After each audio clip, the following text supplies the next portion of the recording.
Salut chers amis en Jésus-Christ. Bonjour et bienvenue à notre méditation pour la solennité de l'épiphanie du Seigneur. Nous méditons autour du thème Jésus,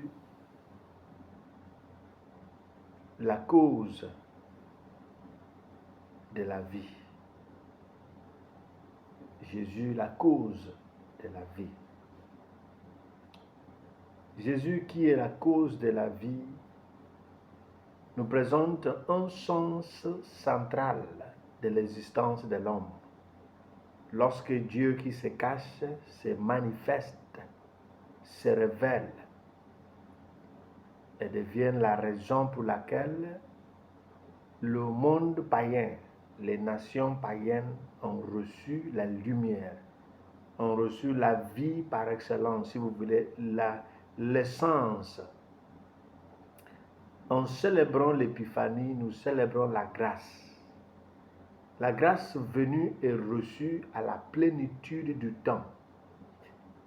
Paul nous dit dans Galates chapitre 4, versets 4 et 5, qu'à la plénitude du temps, Dieu a envoyé son Fils, né d'une femme, pour libérer l'humanité sur le poids, le fardeau de la loi.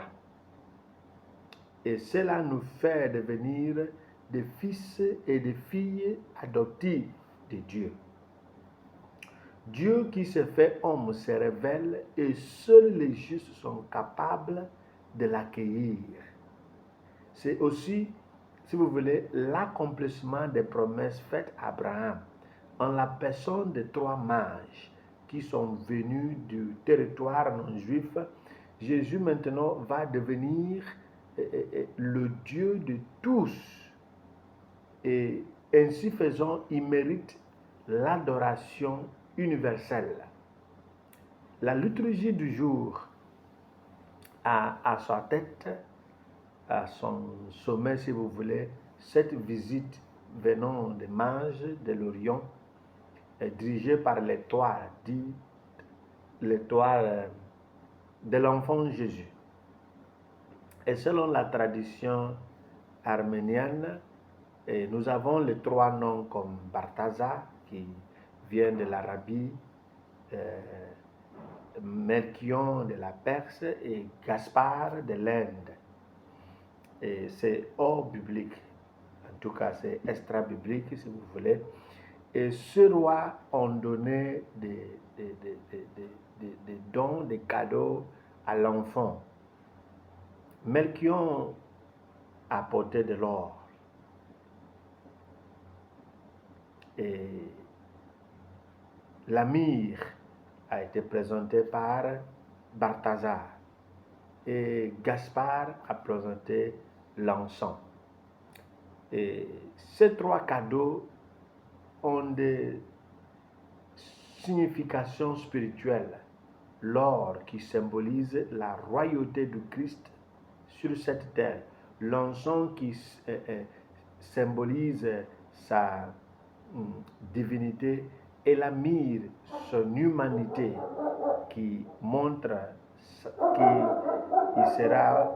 Alors la myrrhe symbolise sa mortalité et qu'il est aussi un être humain.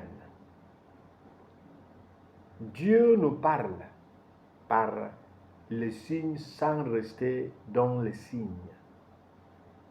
Dieu nous parle par les signes sans rester dans les signes.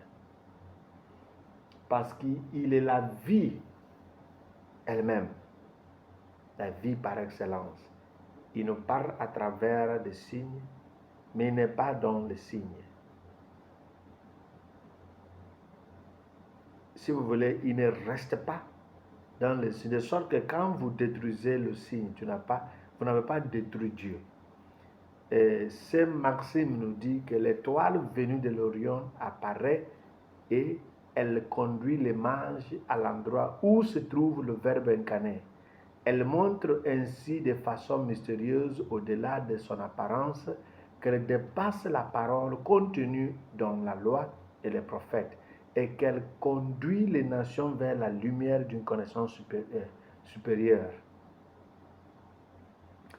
En effet, c'est vers la connaissance supérieure du Verbe incarné que conduit clairement la parole contenue dans la loi et les prophètes, de même que l'étoile, considérée avec piété, conduit ceux qui répondaient volontiers à l'appel de la grâce.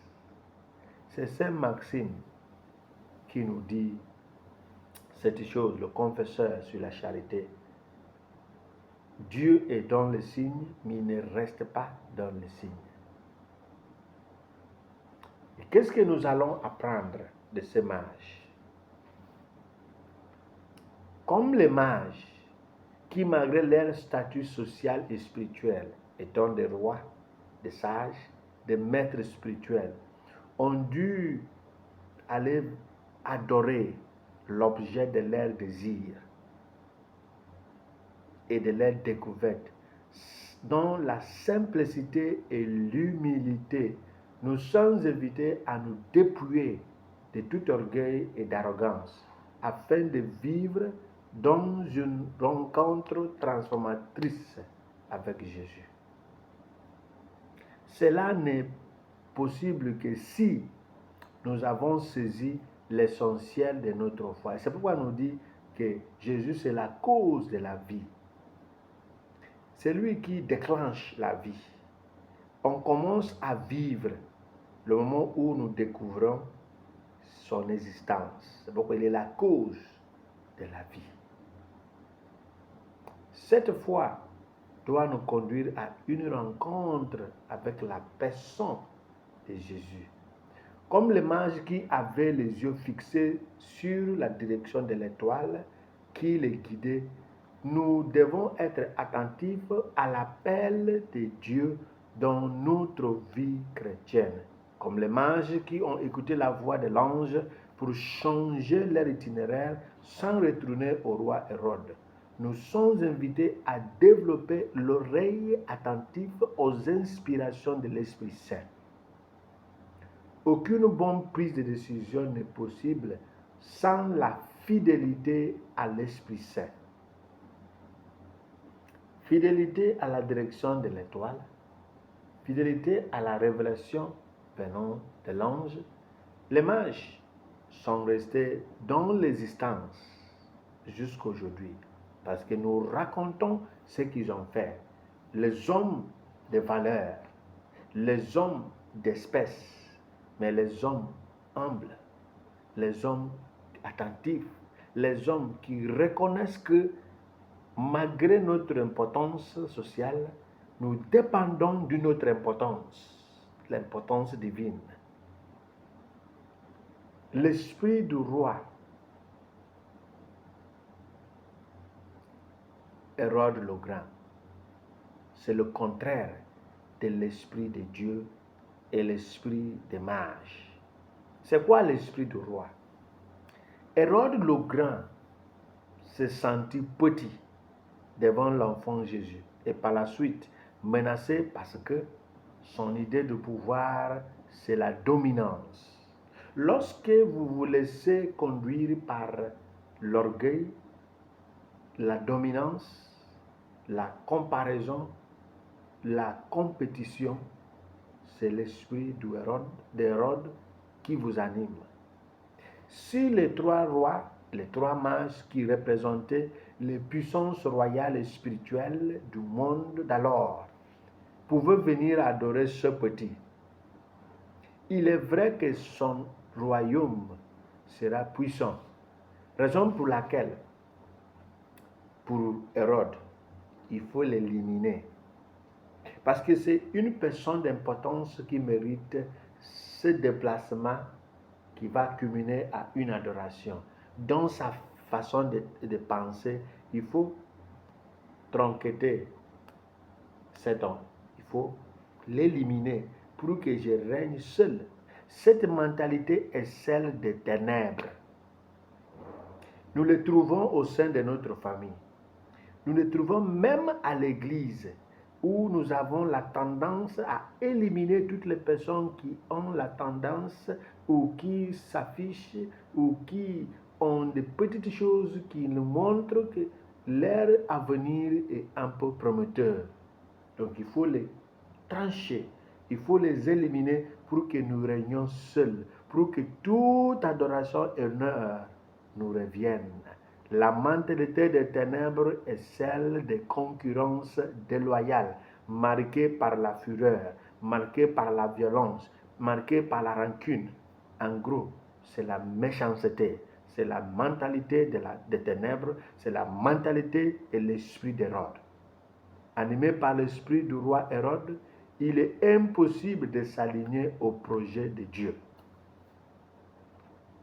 Dieu se manifeste, mais ne s'impose pas.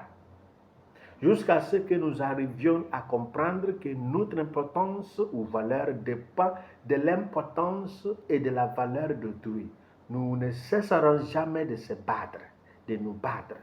Dieu qui nous fait valoir nous invite à trouver notre importance à travers l'importance que nous accordons à ce qu'il a révélé. Nous devenons plus vivants à mesure de notre alignement au projet de Dieu. Cet alignement va avec un aller vers et dans l'obéissance. C'est le sens de l'épiphanie. Dieu qui se cache, lorsqu'il se révèle, il demande l'obéissance à sa révélation.